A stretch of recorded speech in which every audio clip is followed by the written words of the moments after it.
Dominic's characterisation of the situation is absolutely spot on. Of course, the government will always obey the rule of law, but the point is that we will look at this legislation, which is wholly unprecedented. The government is effectively having its hands bound by Parliament, which is totally unacceptable. Parliament either has confidence in us or it doesn't, and if it doesn't, we should have a general election.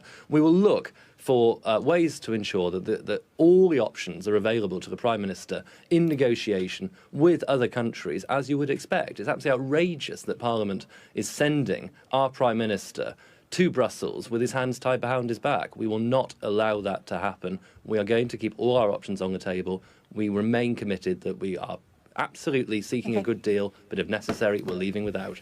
OK, if you test the law and you can find that you can't find a loophole, which means that Boris Johnson can't ask for an extension, doesn't have to ask for an extension, he said that we'll be leaving on October the 31st, do or die, and he would rather, die in a ditch than go and ask for an extension. So what will he do in that case? Will he resign and let Jeremy Corbyn take over in the interim until this mess sorts itself out? Well, it's not for me to speculate about the options which will be open to Number 10 at that point, but the absolute Who's Boris Johnson discussing his options with them?